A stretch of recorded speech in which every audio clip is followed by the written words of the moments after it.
Good morning, friends. In the last lecture, we have discussed about problem number 5.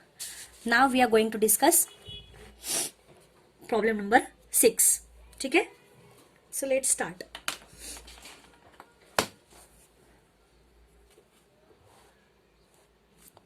Find out the amount of claim to be lodged. Find out the amount of claim. Amount की claim हमें find out करनी है, वो जो हम normally हर problem में निकालते हैं. To be lodged with the insurance company from the following information relating to Ahura Bros, Amravati. Okay, Ahura Brothers Amravati. ठीक है ना. देखो यहाँ पे भी मल्टीपल ईयर्स का अमाउंट्स दिया हुआ है, राइट. यहाँ पे करंट ईयर का है 1 जनवरी 2016 up to the date of fire. So यहाँ पे हमें डेट ऑफ फायर के अमाउंट डेट ऑफ फायर मतलब फायर की डेट हमें नहीं दी हुई है.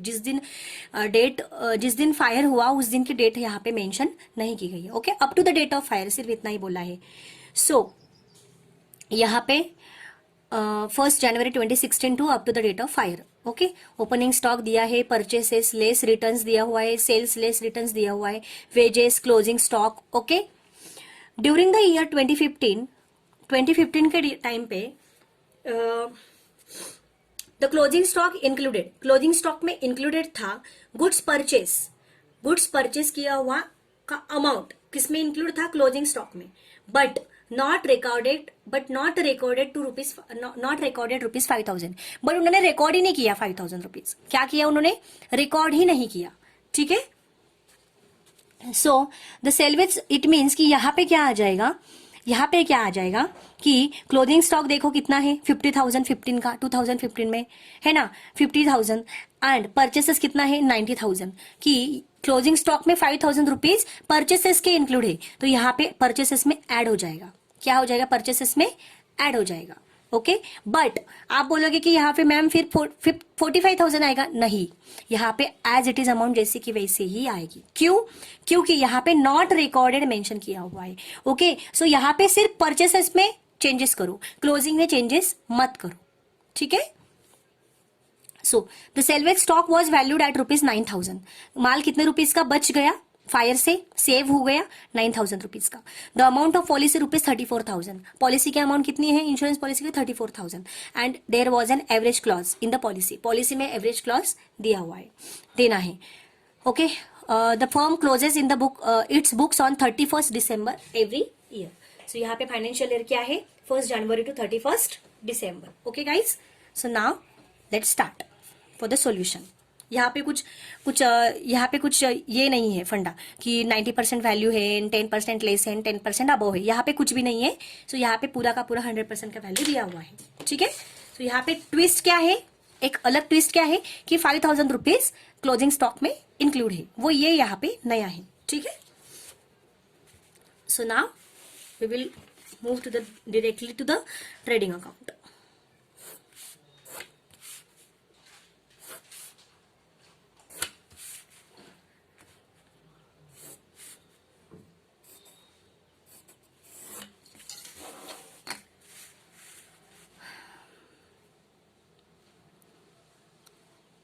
वन टू थ्री फोर मतलब प्रीवियस ईयर के 3 हैं, right. 1 2 3 1 2 and 3. Okay.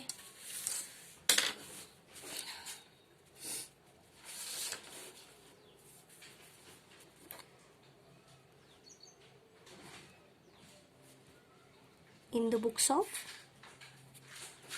Ahura Bros.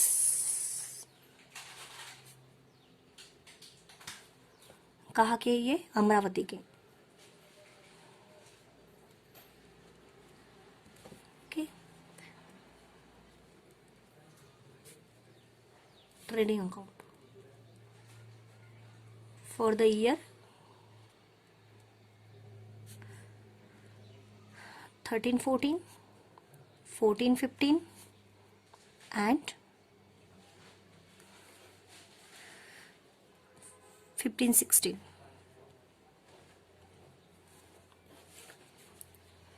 Debit credit. Okay.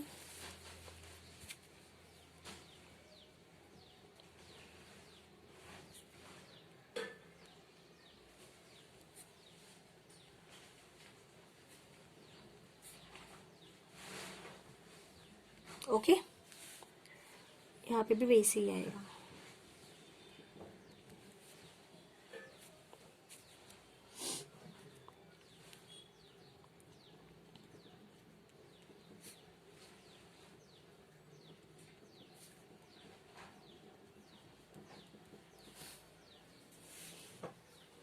Okay, यहाँ पे देखो क्या हो गया है कि हमारा फाइनेंशियल ईयर क्या है. फाइनेंशियल ईयर है हमारा 1 January to 31 December. It means कि ये एक ही साल है, मतलब एक साल में ही हमारा फाइनेंशियल ईयर कंप्लीट हो जाता है. सो इसलिए यहाँ पे 13-14 नहीं आएगा. तो 13 का ईयर फाइनेंशियल ईयर 13 में ही खत्म हो रहा है. सो यहाँ पे 14 नहीं आएगा, 15 भी नहीं आएगा. मतलब क्या है कि फाइनेंशियल ईयर एक साल में ही कंप्लीट हो रहा है ना. 1 जनवरी टू 31 दिसंबर एक साल में ही कंप्लीट हो रहा है, ना कि अगले साल, जैसे कि 1 अप्रैल टू 31 मार्च नेक्स्ट ईयर का. तो यहाँ पे वैसे नहीं, इसलिए यहाँ पे हम लोग एक ही अमाउंट, एक ही ईयर लेंगे, 2013, 14 एंड 15. ठीक है, यहाँ पे भी वैसे ही. तो मैंने ये क्यों लिखा, आपको समझाने के लिए कि ये मेजर थोड़ी सी माइनर मिस्टेक आपको नहीं करना है.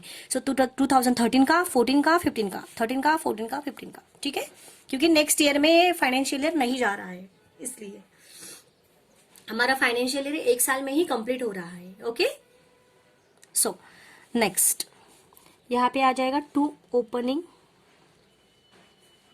Stock. So step by step जाएंगे. क्वेश्चन में क्या दिया हुआ है सबसे पहले, ओपनिंग स्टॉक 15,000, 13, 14, 13 का. 15 का नहीं दिया हुआ है, डैश. 14, 15 का नहीं दिया हुआ है, डैश. 14, 15 का नहीं दिया हुआ. Purchases less return, to purchases,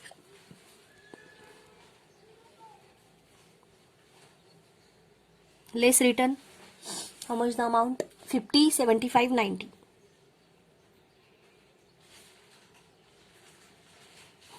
यहाँ पे 90 आएगा क्या, आएगा क्या, 90 नहीं आएगा. 2015 में हमें एडजस्टमेंट दिया हुआ है कि the closing stock included goods purchased during the year 2015. The closing stock included goods purchased but not recorded ₹5,000. 15 का जो परचेसेस है उसमें 5,000 हमें ऐड करना होगा, जो कि क्लोजिंग स्टॉक में इंक्लूड है. तो हम लोग यहाँ पे ऐड कर लेंगे. ओके, कितना, 90,000 है पहले. इट मीन्स कि यहाँ पे आ जाएगा 95,000. परचेसेस में ऐड कर देंगे. रिकॉर्ड नहीं किया हुआ है तो रिकॉर्ड करना पड़ेगा ना, है ना. Okay, next sales, by sales less return. Sales कितना है, 60, 80 and 1,30,000. Right. Next wages. Wages यहाँ पे आ जाएगा. How much the amount of wages, 3,000, 5,000 and 6,000. Right. Next wages के बाद आएगा closing stock. By closing stock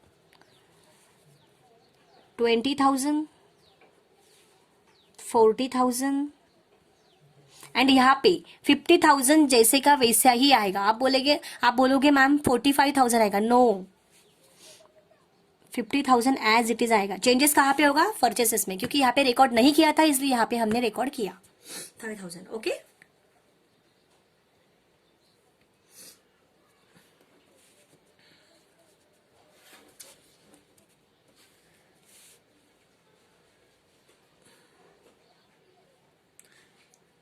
ठीक है.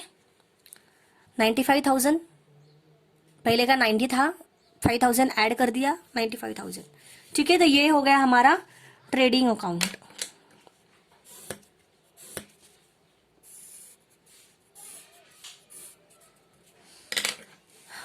करो इसकी टोटल फिर 130 प्लस 50 180।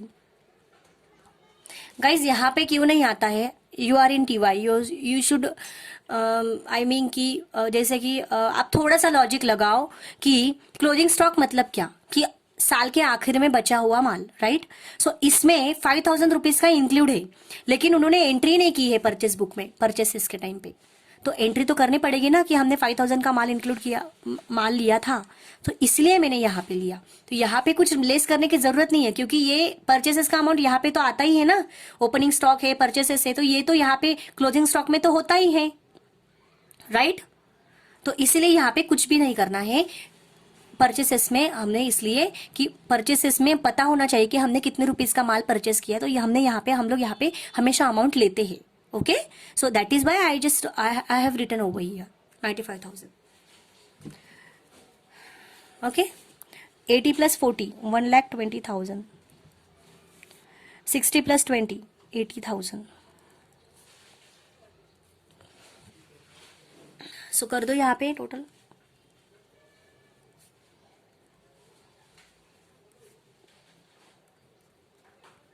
पहले देख लेना कि कौन से अमाउंट बिग है, देन बाद में यहाँ पे दोनों अमाउंट दोनों तरफ लिखना है, ठीक है। 95 प्लस 6 1,01,000।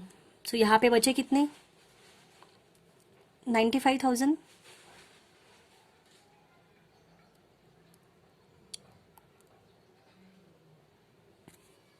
गाइज एक काम करो, ओपनिंग स्टॉक यहाँ पे दिया हुआ है ना 15,000, राइट। सो ओपनिंग स्टॉक 14 का भी ले लो, यहाँ पे कुछ प्रिंटिंग मिस्टेक हुआ है, I have prepared earlier this problem, that is why I am saying कि यहाँ पे 14 का ले लो 20,000 एंड 15 का ले लो 40,000, ओके, ठीक है, क्योंकि प्रिंटिंग मिस्टेक हुआ है, यहाँ पे मेंशन नहीं किया हुआ है, ठीक है। सो आप इतना चेंजेस कर लेना है आपको, 20 एंड 40। यहाँ पे आ जाएगा 20,000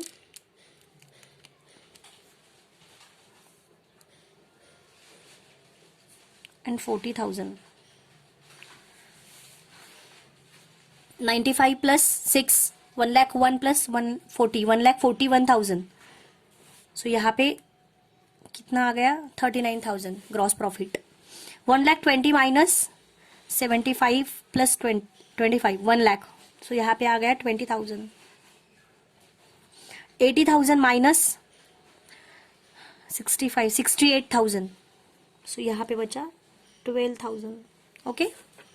सो यहाँ आ जाएगा 2 ग्रॉस प्रॉफिट, ओके।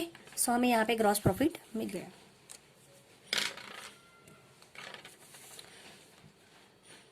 नीचे क्या आएगा, calculation of rate of gross profit,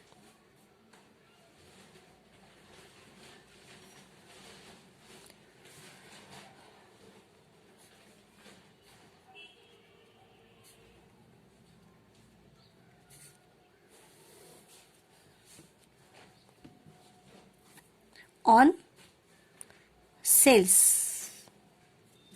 तो क्या है फॉर्मूला, ग्रॉस प्रॉफिट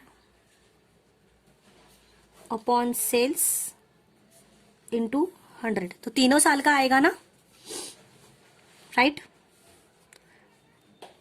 2013 2014 2015।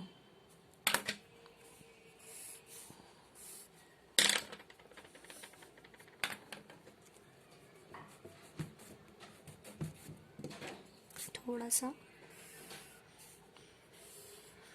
हाँ 13 का कितना है ग्रॉस प्रॉफिट, 12,000।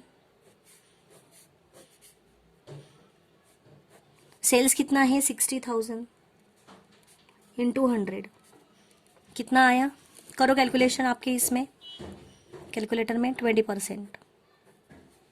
14 का कितना है ग्रॉस प्रॉफिट, 20 अपॉन सेल्स कितना है 80 इंटू 100, करो आपकी इसमें कैलकुलेशन, कितना आ गया 25, राइट। 15 का कितना है ग्रॉस प्रॉफिट, 39 अपॉन सेल्स कितना है 1,30,000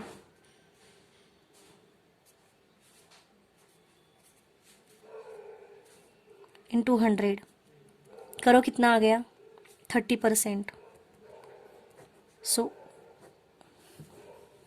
what I told in the last lecture कि अगर आपके पास मल्टीपल रेट्स है, अगर आपके पास मल्टीपल रेट्स है तो आपको एवरेज परसेंटेज निकालना पड़ेगा, है ना? एवरेज परसेंटेज, ये परसेंटेज ही है ना, तो एवरेज परसेंटेज हमें निकालना होगा. तो हम लोग कैसे निकालते हैं? सबसे पहले हम लोग यहाँ पे लिख लेंगे hence average percentage of gross profit on sales will be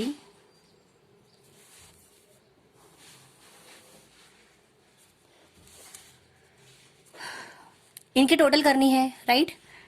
20 + 25 + 30 upon 1 2 3 कितनी आ गई इनकी total?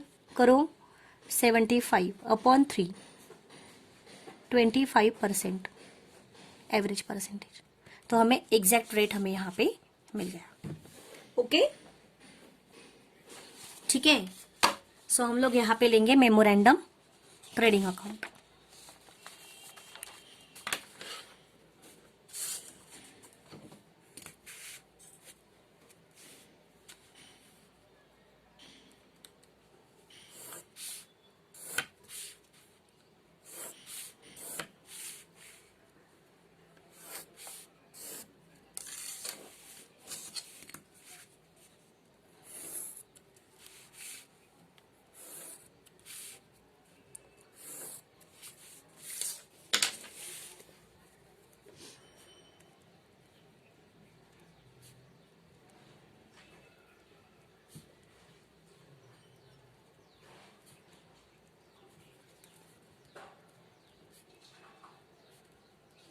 For the year 1st January 2016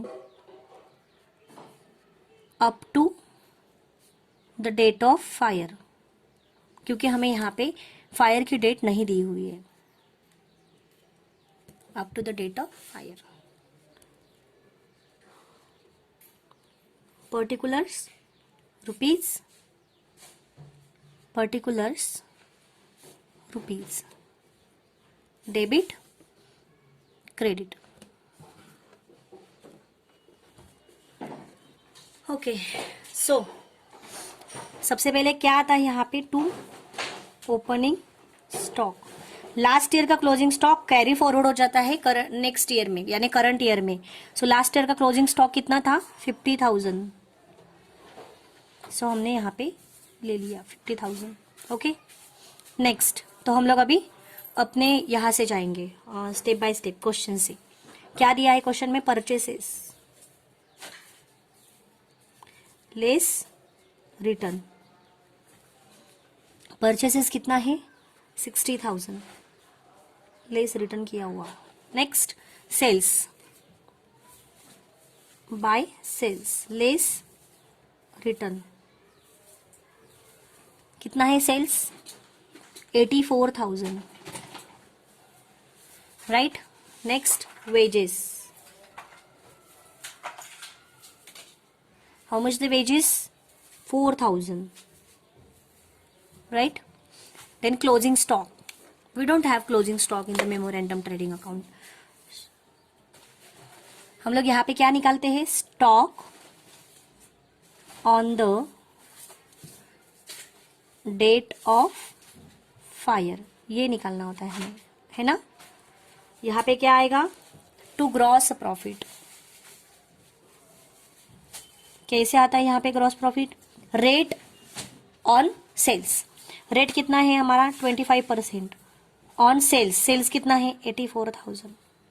sales पे 25%, 84,000 पे 25% कितना है? 84,000 पे 25%, 21,000. Okay,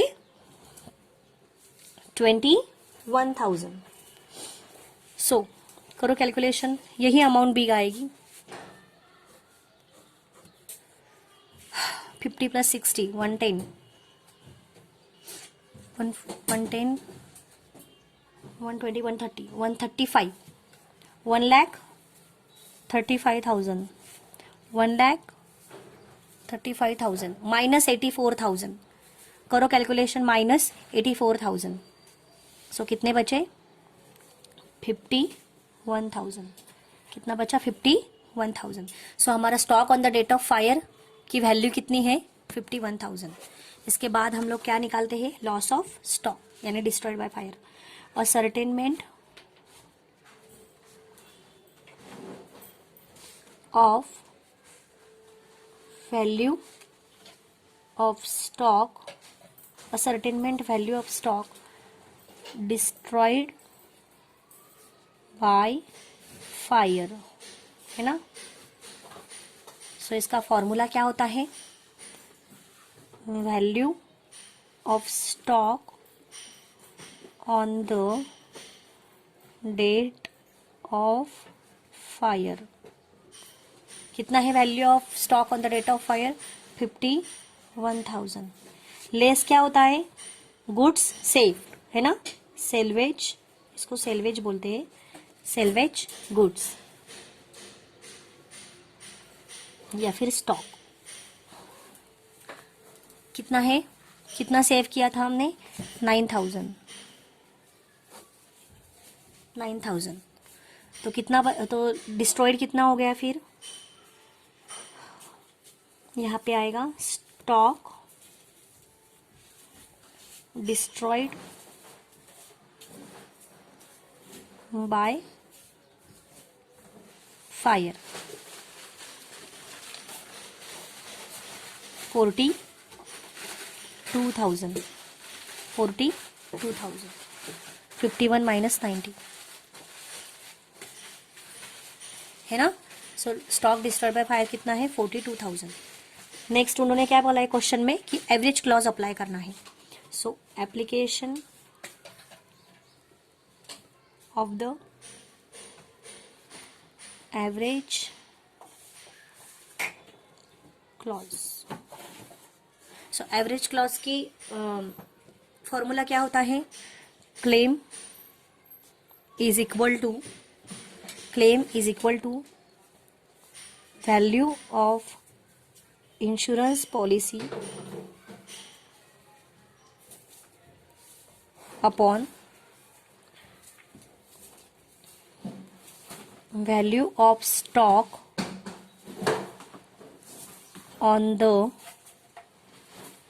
date of fire into loss of stock,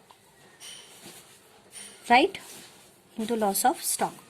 So value of insurance policy, how much the amount of insurance policy we have?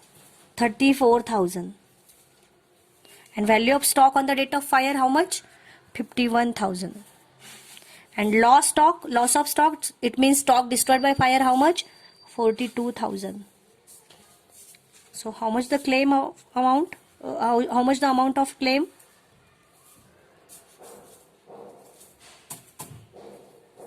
Would be 34,000 upon 51,000 into 42,000. You have calculator. Do it fast. How much the amount? 28,000. 28,000. 42,000 का loss हुआ है और claim कितने rupees का होगा? 28,000. जो बचा हुआ है वो हमारा लॉस. पूरा का पूरा 100% क्यों कवर नहीं हुआ इंश्योरेंस का?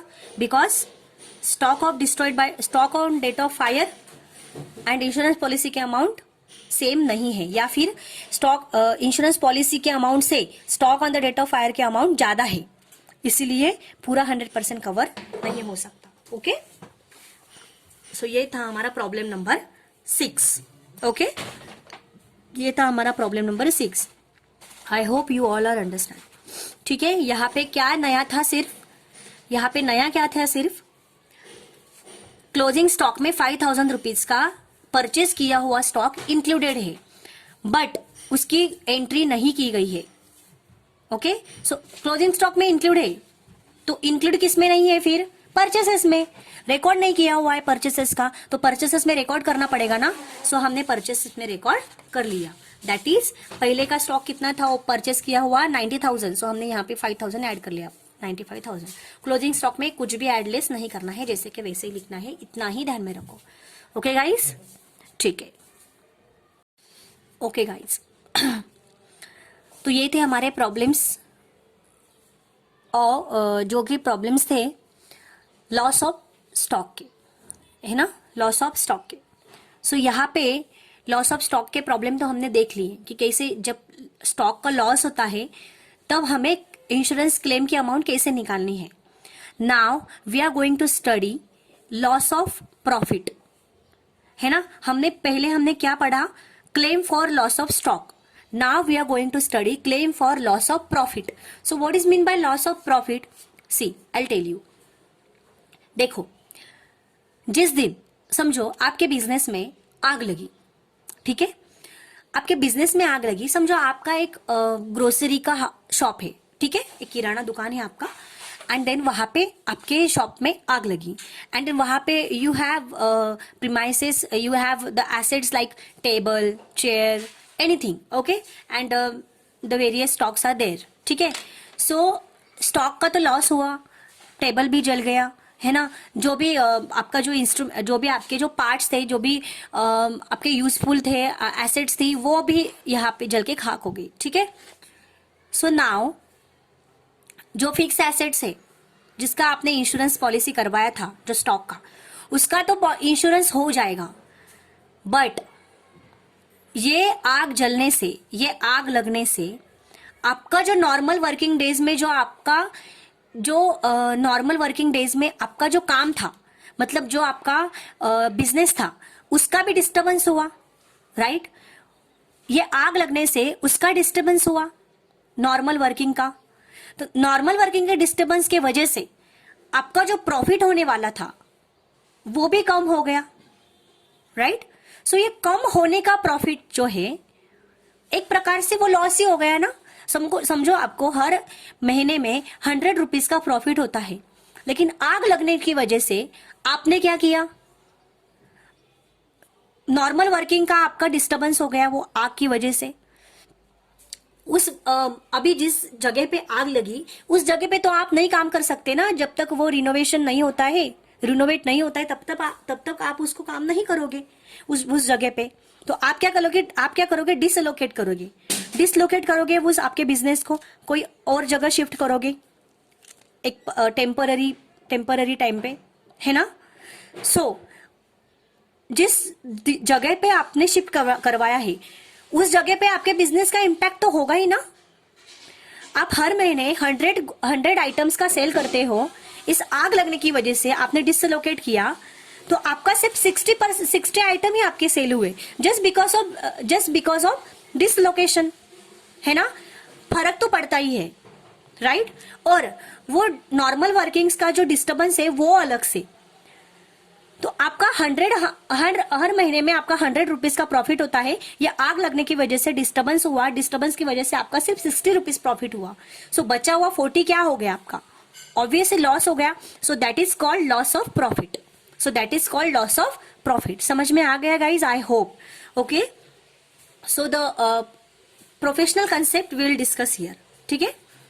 व्हेन अ फायर ऑक्यूर्स, जब आग लगती है, it not only destroys its assets, सिर्फ एसेट से डिस्ट्रॉयड नहीं होते हैं, but also dislocates the normal working conditions for some time. Obviously कुछ टाइम के लिए हम लोग हमारे बिजनेस को डिसलोकेट कर देते हैं, मतलब कोई और जगह शिफ्ट कर देंगे या फिर बिजनेस को बंद कर देंगे थोड़ी दिन के लिए, जब तक रिनोवेट नहीं होता है ना। तो वो जो टाइम है, आग लगने के बाद का टाइम, आपने डिसलोकेट किया, फिर बिजनेस को थोड़ा सा स्टॉप किया, तो वो जो टाइम है, वो टाइम का जो प्रॉफिट, उसका जो नॉर्मल वर्किंग होता था आपका हर डे में, तो उसका तो लॉस हुआ कि नहीं, है ना। सो उसका जो लॉस है, that is called loss of profit. Okay, so the business is disorganised, business disorganise हो जाता है for a certain period of time, and the normal business can not be achieved. जो नॉर्मल बिजनेस, जो आपका normal target होता है, वो आप अचीव नहीं कर पाते हो। During this period of dislocation, ये डिसलोकेशन के पीरियड के टाइम पे the sales are comparatively less. Sales क्या हो जाता है, मैंने बोला ना आपको 100 का टारगेट था, 100 आइटम्स बेचने का। आप हर महीने टारगेट रखते हो, आपके 100 आइटम्स बेचे जाते हैं, लेकिन आग लगने की वजह से आपके बिजनेस को आपका जो नॉर्मल वर्किंग पीरियड होता है, मतलब आपका जो नॉर्मल वर्किंग का जो फंक्शंस होते हैं वो आपके डिस्टर्ब हुए, और उसकी वजह से 100 आइटम्स की बजाय आपके 50 आइटम्स ही बेचे गए। सो 50 आइटम्स का आपका लॉस हुआ ना, वो आपके बेचे ही नहीं गए। सो सेल्स लेस हो जाता है then what they are suppose to be under normal working conditions. जो आप नॉर्मल वर्किंग कंडीशंस पे आप जो बेच पाते हो उससे कंपैरिजन में आप लेस बेच पाते हो, ठीक है, just because of disturbance of this fire, है ना। बिसाइड्स इंश्योरिंग अगेंस्ट, इसके अलावा insurance against loss of stocks और एसेट्स, आपने लॉस ऑफ स्टॉक्स और एसेट्स का तो आपने इंश्योरेंस करवा लिया होता है। बिजनेसेस ऑफ्टेन, तो बिजनेसेस क्या करते हैं, बहुत सारे बिजनेस हर टाइम पे लॉस ऑफ प्रॉफिट इंश्योरेंस भी निकाल लेते हैं, लॉस ऑफ प्रॉफिट का इंश्योरेंस भी निकाल लेते हैं। देन और consequential loss of profit insurance to cover, क्या करने के लिए, कवर करने के लिए, जो आपका जो लॉस हुआ है प्रॉफिट का, वो लॉस कवर करने के लिए आप उसका बहुत सारे बिजनेसेस उसका भी इंश्योरेंस ले लेते हैं, लॉस ऑफ प्रॉफिट का। Okay, so against the loss of profit if a fire interrupts their business, अगर फायर ने उनका बिजनेस को इंटरप्ट किया, डिस्टर्ब किया, this insurance is design to be provide for indemnification of insured of losses ensuring from the interruption. ओके, जो ये insurance होता है, ये क्या डिजाइन करता है, इस टाइप का इंश्योरेंस, जो लॉस ऑफ प्रॉफिट का इंश्योरेंस हम लोग जब कोई बिजनेस लेता है तो ये इंश्योरेंस पॉलिसी क्या करती है, ये पॉलिसी आपका जो भी बिजनेस में इम्पैक्ट हुआ है, आपके जो भी डैमेज होने के बाद, जो भी आग लगने के बाद आपके नॉर्मल बिजनेस में जो इम्पैक्ट होता है वो उसको कवर करती है ना। तो वो कैसे कवर करती है, वही हम लोग अभी प्रॉब्लम्स में देखने वाले हैं। ओके, सो होली और पार्टली, तो वो इंश्योरेंस कवर कैसे कर लेती है, या तो 50% कवर कर देती है या फिर पूरा का पूरा कवर कर देती है। Okay, then loss of profit insurance is an insured protection. Loss of profit का जो इंश्योरेंस जब बिजनेसेस लेती है तो वो इंश्योर्ड करती है आपके प्रोटेक्शन, आपको एक प्रोटेक्शन देती है against the loss of gross profit. Gross profit का लॉस, देखो अगर आपका बिजनेस नॉर्मल वर्किंग में आपका डिस्टर्बेंस हुआ तो आपके ग्रॉस प्रॉफिट पे भी इम्पैक्ट होगा, लॉस होगा आपके ग्रॉस प्रॉफिट का, तो उससे भी वो प्रोटेक्शन देती है वो insurance policy. Then insuring from interruption और interference as a result of destruction और damage or to any building or any other property of the insured premises by fire। कोई भी आग लगी आपके प्रीमाइसेस में या फिर बिल्डिंग में या फिर एनी अदर प्रॉपर्टी में, तो उसकी वजह से आपको जो डिस्टर्बेंस हुआ है आपके नॉर्मल बिजनेस में, तो वो डिस्टर्बेंस को, मतलब वो जो बिजनेस को वो प्रोटेक्शन देती है, इंश्योर करती है ना, जिससे कि आपको जो लॉस होगा वो नहीं होगा, जो प्रॉफिट का, आपको वो इंश्योरेंस पॉलिसी कवर हो जाती है। व्हेन सेल्स आर रिड्यूस, जब सेल्स कम होता है आपका, मैंने बोला ना आपको उदाहरण दिया, कौन सा आपको एग्जांपल दिया मैंने, 100 आइटम्स के टारगेट का 60 टारगेट हुए, तो उसका जो मैंने इट मीन्स कि आपके सेल्स रिड्यूस हुए, the corresponding profit are also reduced. तो ऑब्वियसली कॉन्सिक्वेंटली वो आपका, अगर आपके सेल्स कम हुए तो आपका प्रॉफिट भी क्या हो जाएगा, कम हो जाएगा, है ना। देयरफॉर रिडक्शन ऑफ सेल्स का कम होना ड्यूरिंग द डिसलोकेशन पीरियड, है ना, डिसलोकेशन पीरियड के टाइम पे जब आपके बिजनेस को आग लगी, उस टाइम पे आपने डिसलोकेट किया आपके बिजनेस को, तो उस टाइम पे आपके सेल्स कम हुए, ऑटोमेटिकली आपका प्रॉफिट क्या हो जाएगा, कम हो जाएगा। एंड देन ये सेल्स की वजह से आपका लॉस ऑफ प्रॉफिट भी आपका कम हो जाता है ना। सो इट मीन्स कि सॉरी, लॉस प्रॉफिट भी आपका कम हो जाता है, इट मीन्स कि लॉस ऑफ प्रॉफिट यहाँ पे क्रिएट हो जाता है, right? So hence an insurance policy is taken out to cover the loss of profit, the reduced sales during the period of dislocation. So loss of profit पे आपका insurance अगर आपने लिया है तो आपको जो सेल्स रिड्यूस हुए हैं उस पे इंश्योरेंस पॉलिसी आपका इंश्योरेंस क्लेम कर देती है, आपका क्लेम कवर हो जाता है, ठीक है। While a fire policy covers, जब फायर पॉलिसी कवर करती है प्रॉपर्टी को, है ना, जैसे कि हमने loss of profit, loss of stock देखा, तो उस टाइम पे अगर कवर करती है तो लॉस ऑफ प्रॉफिट पॉलिसी भी कवर करती है loss of gross profit. If fire policy covers loss और डैमेज टू इंश्योर्ड प्रॉपर्टी, है ना। फायर पॉलिसी क्या करती है, लॉस और डैमेज, लॉस ऑफ प्रॉपर्टी का कवर करती है। तो लॉस ऑफ प्रॉफिट क्या करता है, लॉस ऑफ प्रॉफिट की पॉलिसी क्या कवर करती है, loss of gross profit cover करती है। देखो हमने जो पिछले जो प्रॉब्लम्स लिए उसमें फायर पॉलिसी थी, right, loss of stock policy थी। लॉस ऑफ स्टॉक पॉलिसी में क्या कवर करती है insurance policy, loss of stock cover करती है, लॉस ऑफ स्टॉक और loss of profit, loss of property assets cover करती है। लेकिन यहाँ पे अगर आपने लॉस ऑफ प्रॉफिट पॉलिसी लिया तो आपको क्या कवर करती है ये पॉलिसी, आपको loss of gross profit cover करती है। तो लॉस ऑफ ग्रॉस प्रॉफिट किस पे होता है, सेल्स पे ही होता है, राइट। तो लॉस ऑफ ग्रॉस, अगर आपका सेल्स कम होगा तो ऑटोमेटिकली आपका ग्रॉस प्रॉफिट भी कम होगा। तो इसलिए बिजनेसेस हर बार बहुत सारे बिजनेसेस क्या करते हैं, लॉस ऑफ प्रॉफिट का भी इंश्योरेंस टेक आउट कर लेते हैं। Okay, so sustain as consequence of business interruption. Okay, ठीक है। Next, the term of such policies very widely, but they are usually framed to meet the requirements of the insured. Business interruption due to destruction of or damage to property by fire is likely to result in the reduction in turnover. मैंने बोला ना आपको कि turnover में reduction हो गया आपका, है ना। The period of indemnity and the increased cost of working incurred for the purpose of avoiding or reducing the reduction in turnover, है ना। सो कभी कभी क्या हो जाता है, देखो आपके बिजनेस में आग लगी इसलिए आपके नॉर्मल बिजनेस पे इम्पैक्ट हुआ, डिस्टर्बेंस हुआ, तो आप क्या कर देते हो, अगर आपने इंश्योरेंस पॉलिसी नहीं ली है लॉस ऑफ प्रॉफिट की, तो बहुत सारे बिजनेस क्या कर देते हैं, जो आपकी जो बिजनेस जो मतलब जो भी आप जो बेच रहे हो, जो चीज जो गुड्स आप बेच रहे हो, उनकी जो कॉस्ट होती है वो ज्यादा कर देते हो, ठीक है। किस लिए, आपका जो लॉस हुआ है प्रॉफिट का वो कवर करने के लिए। तो ये जो चीजें हैं ये अवॉइड करने के लिए insurance policy loss of profit की जरूरी है। सेकंड थिंग उन्होंने क्या बोला कि टर्नओवर रिड्यूस हो जाता है। टर्नओवर क्या हो जाता है, रिड्यूस हो जाता है। तो ये रिड्यूस टर्नओवर जो मतलब जो आपका टर्नओवर जो होता है साल का वो कम हो जाता है लॉस ऑफ जो आपका डैमेज हुआ है डैमेजेस की वजह से।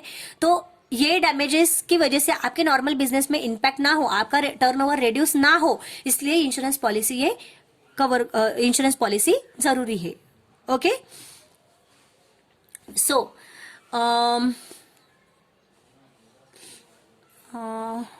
ओके, सो आई होप आपको लॉस ऑफ प्रॉफिट समझ में आ गया हो। उन्होंने देखो यहाँ पे फॉर्मेट्स भी दिए हुए, थोड़े से फॉर्मेट्स भी दिए हुए हैं।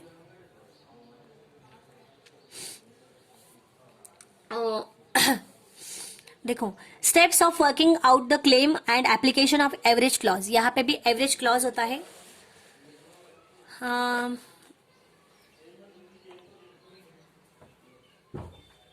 Okay, the following steps are to be adopted for arriving at the amount of claim for consequential loss of profit, ठीक है।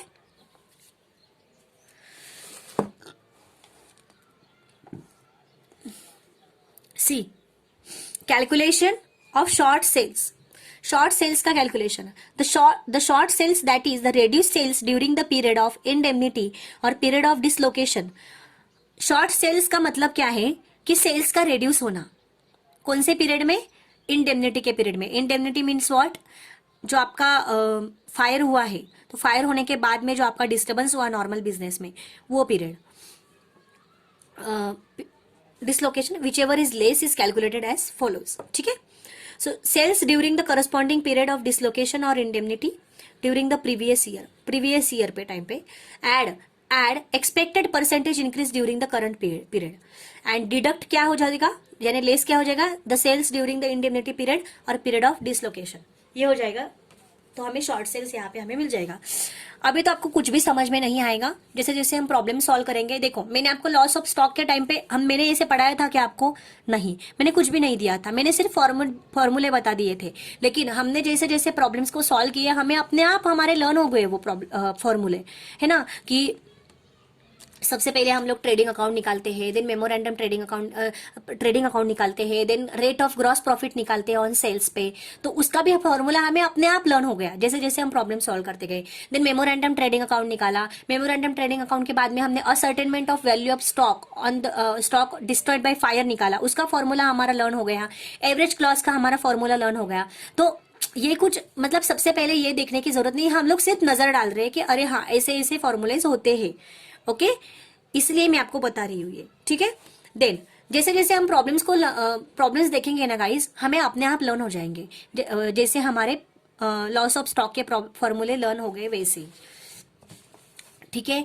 अभी यहाँ पे देखो, ये तो हो गया calculation of short sales. Okay, calculation of gross profit percentage. अभी यहाँ पे देखो ग्रॉस प्रॉफिट परसेंटेज यहाँ पे हमें कैसे निकालना है। लास्ट में हम लोगों ने अलग निकाला था, यहाँ पे अभी हमें अलग निकालना है। इसका फॉर्मूला क्या है, gross profit percentage is equal to net profit of the previous year, last year का net profit plus insured standing charges of the previous year, जो इंश्योर्ड स्टैंडिंग चार्जेस थे प्रीवियस ईयर के वो, upon sales during the previous year, sales last year का sales into 100। तो हमें यहाँ पे ग्रॉस प्रॉफिट परसेंटेज मिल जाएगा। कुछ नहीं, हमारा लर्न हो जाएगा गाइज, ठीक है। हमें सिर्फ यहाँ पे देख लेना है। देन क्लेम हमें कैसे निकालना है, क्लेम कैसे निकालना है, थर्ड स्टेप हो गया हमारी percentage of gross profit into short sales, gross profit का परसेंटेज इनटू शॉर्ट सेल्स। बस हमें हमारा क्लेम मिल जाएगा कि हमारा क्लेम कितने रुपीस का होगा। When the actual insurance cover taken is, देखो एक्चुअल इंश्योरेंस कवर टेकन, जो आपने इंश्योरेंस पॉलिसी टेकन ओवर की है, was less than insurance cover required, then there is a case of under insurance. तो ये केस क्या हो जाएगा, अंडर इंश्योरेंस हो जाएगा, which attracts the application of average clause. तो आपको एवरेज क्लॉज अप्लाई करना पड़ेगा, ठीक है। प्रॉब्लम्स में हम लोग सब कुछ देख लेंगे। Okay, so application of average clause का यहाँ पे फॉर्मूला कैसा हो जाता है, actual insurance taken upon insurance cover required into gross claim. यहाँ पे एवरेज क्लॉज का यहाँ पे फॉर्मूला अलग होता है, लॉस ऑफ स्टॉक का फॉर्मूला अलग था, ठीक है। Actually insurance taken upon insurance cover required into gross claim, ठीक है। तो देखो, insurance cover required is calculated out as follows. Insurance cover required के लिए क्या रिक्वायर्ड होता है, इंश्योरेंस कवर के लिए insurance cover required is equal to gross profit rate into sales, sales यानी टर्नओवर, वही sales, for the 12 months ending on the date of fire. 12 months ending, sales कौन सा चाहिए, 12 मंथ्स एंडिंग का चाहिए, on the date of fire, 12 months पुराना होना चाहिए डेट ऑफ फायर की, adjusted for expected increase if any, ठीक है। अभी यहाँ पे हम लोग इंडेमनिटी पीरियड देखेंगे, यहाँ पे थोड़े से इंपॉर्टेंट टर्म्स हम लोग यहाँ पे देख लेंगे, ठीक है। इंपॉर्टेंट टर्म्स हम लोग यहाँ पे देख लेंगे। देखो, indemnity period means what, the period beginning with the occurrence of the damage. ये पीरियड मतलब जिस दिन आपके बिजनेस को फायर हुआ, डैमेज हुआ, उस दिन, वो दिन से लेकर आपका कवर नहीं हो जाता है उस दिन तक, मतलब आपका पीरियड नॉर्मल नहीं हो जाता, मतलब आपका जो मैं बोल सकती हूँ कि रिनोवेट आप तब तक नहीं कर लेते हो उस दिन तक, नॉर्मल फंक्शंस में नहीं आ जाता है आपका बिजनेस उस दिन तक। The period beginning with the occurrence of the damage and ending not later than 12 months, मतलब 12 मंथ्स के अंदर, 12 मंथ्स के अंदर, thereafter during which the results of business shall be affected as consequence of the damage. मतलब जिस दिन आग लगी उस दिन वो डेट एंड उस डेट से लेकर 12 मंथ्स तक, ठीक है, 12 मंथ्स तक, वो होता है हमारा indemnity period. Rate of gross profit, what is mean bye it, it is rate of gross profit earned on the turnover during financial year immediately before the date of damage, ठीक है।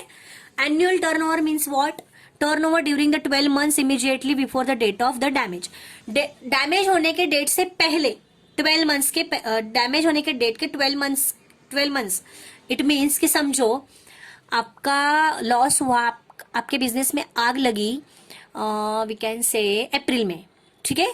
सो अप्रैल के पिछले 12 महीने आप गिन लो, अप्रैल के पिछले 12 महीने आप कैलकुलेट कर लो। सो वो आपका टर्नओवर हो गया, ठीक है। Next, standard turnover. सो मैं ये आपको ज़्यादा डिटेल में नहीं बताऊंगी।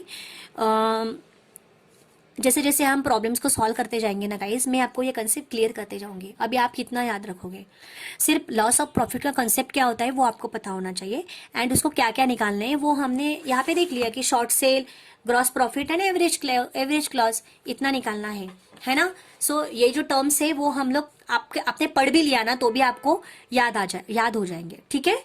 सो नेक्स्ट लेक्चर में हम लोग सीधा प्रॉब्लम्स पे जाएंगे, ठीक है। प्रॉब्लम्स पे जंप करेंगे हम लोग सीधा, ठीक है। सो ये था हमारा